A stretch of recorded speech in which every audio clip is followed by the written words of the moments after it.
सुनाओ एनवीसीसी। अब देखिए निफ्टी के कंपैरिजन 3 महीने का रिटर्न की बात करेंगे तो अंडर परफॉर्म किया है। 5.18% का नेगेटिव रिटर्न है निफ्टी के कंपैरिजन यहां पर देखेंगे तो। बट अगर आप हाई से देखेंगे तो यही नेगेटिव रिटर्न और भी ज्यादा इंक्रीज होते हुए दिखेगा, क्योंकि अगर आप देखें तो 140 रुपए के भाव से ये स्टॉक टूटा है। 94.45 का प्राइसिंग हमें देखने को मिल रही है।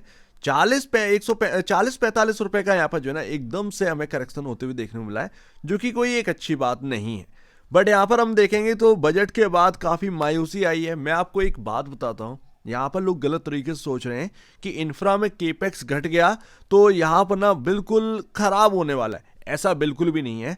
बट यहाँ पर अगर हम देखें तो 140 रुपए क्या रिकवर होगा? देखिए क्वार्टरली नंबर्स पर डिपेंड रहा करिए। क्वार्टरली नंबर्स आने वाले हैं एनवीसीसी के, एंड आपको यहीं पर पता चलेगा कि ये 140 की तरफ बढ़ रहा है या फिर यहीं पर रहने वाला है। तो अभी 14 दिसंबर को एनवीसीसी के चेयरमैन एंड एमडी यहां पर बोले कि 84,400 करोड़ की ऑर्डर बुक हमने अचीव कर ली है।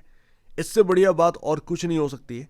अब यहां पर अगर आप देखेंगे उनका टारगेट ये था कि at the end of this financial year हम 1 लाख करोड़ की ऑर्डर बुक को अचीव कर लें। हम टारगेट ये लेकर चल रहे हैं। अब ये जो Q3 के नंबर है ना आपके, इसमें जब कमेंट्री आएगी मैनेजमेंट की तो शायद वो ऑर्डर बुक को बताएं कि हम 1 लाख करोड़ के अचीव कर लिए हैं या अभी थोड़ा सा ही उसके आसपास पहुंच पाए। आसपास पहुंच गए बहुत है, नहीं यहाँ पर आंकड़ा पहुंच पाया, वो हो जाएगा, वापस से हो जाएगा, लेकिन कोई दिक्कत की बात नहीं। हम आसपास भी पहुंच गए होंगे तो बढ़िया बात। बजट को लेकर आप निराश हो गए। एक बात बताइए, बजट में भले केपेक्स में कमी करी गई है, लेकिन इसका मतलब ये नहीं कि आपको दिए हुए ऑर्डर्स को गवर्नमेंट वापस ले रही, ऐसा तो कुछ है नहीं। सिंपल सी बात है ना। तो इस साल जो है ऑर्डर यहां पर आते हुए कम देखने को मिल सकते हैं। ऑर्डर आएंगे लेकिन शायद कम आए, उतना ना आए जो कि पिछले साल हमने आते हुए देखा है। तो ये यहां पर रहने वाला है। बट ऑर्डर आएंगे, उतने नहीं आए तो कोई बात नहीं है, लेकिन ऑर्डर बुक तो पहले से ही 1 लाख करोड़ के आसपास पहुंच चुकी है ना। ये इंपॉर्टेंट है बात। सो दैट्स वाई यहां पर मुझे नहीं लगता कि बहुत ज्यादा नेगेटिव सोचना चाहिए। जहां तक मेरा मानना ही है, मैंने जब कवर किया था एनवीसीसी को तो मैंने आपसे एक ही बात कही थी कि इनका जो सेल्स है वो अब तक का कोई भी ना उस सेल्स को अचीव नहीं कर पाया। बट यहां पर है क्या, उनके एक्सपेंसेस इतने हैं कि नेट प्रॉफिट ना कुछ ज्यादा बचता नहीं, जिसकी वजह से हमारा जो अर्निंग पर शेयर है उसके अंदर कोई बेहतरीन ग्रोथ हमें देखने को नहीं मिल रही। अब यहां पर मार्केट में आपको चाहिए बेहतरीन ग्रोथ, क्योंकि आपके बराबर कोई है नहीं। 11-12 हजार करोड़ के आसपास का आपका सालाना सेल्स है, आपके बराबर तो डीएलएफ भी नहीं है। बट आप हैं 25,000 करोड़ के मार्केट कैप पर, और जो एक्सपेंसेस है वो आपके सेल्स के ऑलमोस्ट बराबर है। तो यही सबसे बड़ी बात है। जहां तक की बात है एक्सपेंसेस में यहाँ पर ना कमी करना स्टार्ट कर दे, कैसे भी खर्चा यहाँ पर ना बचाना स्टार्ट करे, थोड़ा सा यहाँ पर मैनेजमेंट अगर इस पर ध्यान देगी, प्रॉफिटेबिलिटी जबरदस्त इंक्रीज होती हुई देखने को मिल सकती है। क्योंकि आपका सेल्स बहुत गजब का है, आपको बस एक्सपेंसेस जो है वो मैनेज करने का ही यहाँ पर नीड है। बहुत खर्चा हो रहा है, थोड़ा सा देखिए कहाँ से कट कर सकते हैं। कट करना स्टार्ट करेंगे तो अपने आप ही प्रॉफिटेबिलिटी जो है वो इंक्रीज करना स्टार्ट करेगी, and earning per share almost यहाँ पर ना ग्रोथ देने लगेगा। तो यही एनवीसीसी को करना है। अब एनवीसीसी की चेयरमैन जो है या मैनेजमेंट जो है वो अगर ये कर लेगी तो इससे बढ़िया और कुछ बात ही नहीं होगा। खैर 11 फरवरी को हमारे सामने Q3 के नंबर्स आने वाले हैं। एंड देखो यहाँ पर 2024 की शुरुआत से पीएसयूज में आग लगी हुई है। बट बहुत सारे पीएसयूज स्टॉक, उनमें बहुत ज्यादा स्पेकुलेशन नहीं चली है, ध्यान रखें। उसमें एनवीसीसी का नाम है। आज की डेट में आप एफएनडो का पार्ट बन चुके हैं। कभी शायद था एक बार और फिर एफएनडो से बाहर हुआ, फिर दोबारा एफएनडो का पार्ट बना, शायद यही है शायद ऑलमोस्ट। तो यहाँ पर ठीक है, प्राइस टू बुक वैल्यू जो है वो 10.44 टाइम देखने को मिल रही है। ऑर्डर बुक जबरदस्त है, बस एक्सपेंसेस कट करने की नीड है। जैसे ही एक्सपेंसेस कट करने, यही बात मैंने आपसे बोली थी जब संवर्धना मदरसन सुमी 110 पर काम करता उस वक्त। तब मैंने आपसे यही बोला कि एक्सपेंसेस को कट करना स्टार्ट कर देंगे, नेट प्रॉफिट अपने आप ही बढ़ने लगा। उनका भी यही हाल है एनवीसीसी जैसा, और उन्होंने करा और उसके बाद 210 ही हिट किया है सीधे। आज की डेट में वो मार्केट की कंडीशन के हिसाब से टूट गया, बट उनका रिजल्ट उठा के देखेंगे तो आपको समझ में आया कि उन्होंने एक्सपेंसेस को कट करना स्टार्ट किया, देखना स्टार्ट किया। देखा जाता है कहाँ फालतू का खर्च हो रहा है, उन खर्चों को बचाओ, बस वो प्रॉफिटेबिलिटी में आ जाता है। तो यही तो बात है, यहाँ पर यही करना है। एंड उसी के सहारे भाई अर्निंग पर शेयर इंक्रीज होते हुए देखने को मिल सकता है, बस और कुछ ज़्यादा है नहीं। पी रेशियो यहाँ तक की बात है वो आपके इंडस्ट्री पी से ब्लो ही चल रहा है, ऐसा नहीं है कि आपका बहुत ज़्यादा है। हालांकि प्राइस टू बुक वैल्यू थोड़ा सा हैवी देखने को मिलता है, बट उसका भी एक कोई रीज़न ही है, हो बिल्डअप है कि भाई आगे चलकर ये करेंगे कुछ ऐसा जिससे कि प्रॉफिटेबिलिटी बढ़े, क्योंकि सेल्स में कोई कमी नहीं है, सेल्स में इनके बराबर कोई आता नहीं है। एंड सेकेंड लास्ट, तो देखिए जो होगा सो होगा ही भाई। अभी तो यहाँ पर हाल फिलहाल में क्या चल रहे हैं उसके ऊपर बात कर लेते हैं, जो कि 2-3 महीने पहले से ही आपको देखने को मिल रहा है। इवन 2-3 महीने छोड़ दीजिए, 2024 की बात करो तो यहाँ पर अपने को देखने को मिलता है 2024 से ही एक बहुत ही इंपॉर्टेंट सपोर्ट बना हुआ है 80 रुपये का। देख रहे हैं ना, 1 2 एंड इसके आसपास ही है। एंड थर्ड टाइम 2025 में जो गिरावट आई वो 80 के आसपास से ही घूम गया स्टॉक। तो ये काफ़ी इंपॉर्टेंट जगह है हमारे सामने 80।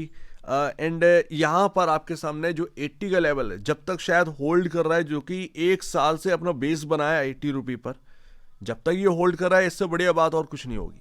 तो आप एक मानकर चल सकते हैं 80 रुपये एंड 70 रुपये, ये काफ़ी आगे चलकर आपका इंपॉर्टेंट जगह हो जाती है। अगर इसको ब्रीच करेगा तो ही नीचे के लेवल देखने को मिलेंगे, अदरवाइज देखने को नहीं मिलेगा। सिंपल सी बात समझ में आती। एंड उसके बाद आप देखेंगे जो बजट के दिन जो एक लो लगा था इसमें 105 या 104 के आसपास से ये स्टॉक टूटा है, 93 के आसपास का लो लगा है जो कि यहाँ पर देखने को मिल रहा है। एंड ये 100 रुपए को आसानी से क्रॉस नहीं कर रहा है, ये भी ध्यान रखिएगा। हालांकि F&O का पार्ट है तो कहीं ना कहीं पोजीशनिंग जो है ना वो काफ़ी मैटर करती है। अब इस स्टॉक के अंदर F&O का पार्ट है तो आप उस हिसाब से दिमाग लगाइए एंड करिए जो भी आपको जो है ना समझ में आता है। F&O चीज़ ही ऐसी है भाई, तो पोजीशनिंग भी देखनी पड़ती है। एंड लास्ट, तो मूविंग एवरेज क्या कह रहे हैं भैया? मूविंग एवरेज ये कह रहे हैं सर कि ऑलमोस्ट यहाँ पर जो ग्रीन लाइन आपको देखने को मिल रही है ना, ये जो ग्रीन लाइन है भैया वो आपका है 94। आप चल रहे हैं 94 रुपये 40 पैसे। ये ग्रीन लाइन निकल रही है ऑलमोस्ट जनवरी से, आप देख रहे हैं हम ग्रीन लाइन को तोड़कर, यानी कि ये 50 डेमा है एक्चुअल में मूविंग एवरेज है, तो इस मूविंग एवरेज को तोड़कर हम जो है दिसंबर और उससे पहले ही हम नीचे आ चुके थे। अब वो लाइन आई है। एक लेसन की बात बताऊं आपको, किसी स्टॉक के अंदर ना अगर मूविंग एवरेजेस बहुत ऊपर चल रहे हैं, just like for example stock आपका इधर चल रहा है, मूविंग एवरेज इधर है, हमेशा याद रखना ये बात, उस स्टॉक के अंदर कुछ नहीं होगा तब तक। 99% सिनेरियो में ये देखने को मिलता है। बात नहीं समझे ना कभी भी। जस्ट लाइक यहाँ पर ए स्टॉक है एंड उसका मूविंग एवरेज है 100 रुपए पर, बट वो प्राइस क्या चल रहा है उसका 70 रुपए 60 रुपए, समझ रहे हो ना, 70 रुपए 60 रुपए।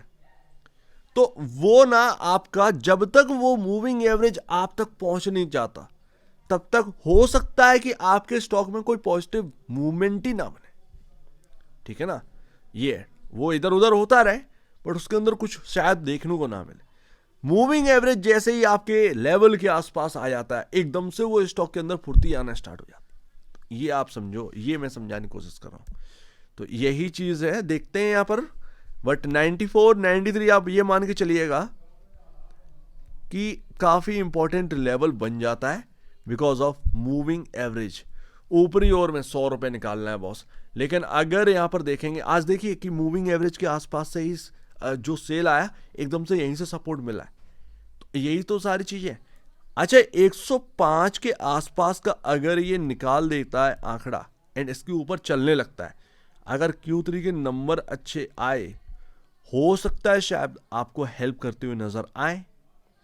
अगर ये 105 के ऊपर चलने लगता है तो इससे बढ़िया बात शायद NVCC के शेयर होल्डर्स के लिए कुछ नहीं होगी, इस स्टॉक के लिए कुछ नहीं होगी। अच्छा स्टॉक है, बेहतरीन है वाकई में, ऐसी बात नहीं है। बट Q3 पर डिपेंड करता है बहुत सारी चीज़ें, मार्केट रिएक्ट करता है Q3 के नंबर्स पर बहुत बुरी तरीके से। लेट्स सी देखते हैं क्या हो रहता है, बट सिनेरियो कुछ ये है NVCC के अंदर। तो ऑर्डर बुक बनी हुई है बॉस, इस साल ऑर्डर बुक शायद आपको इतना इंक्रीज होते हुए ना दिखे बिकॉज ऑफ ऑर्डर शायद कम आते हुए दिखे, बस इतना ही है।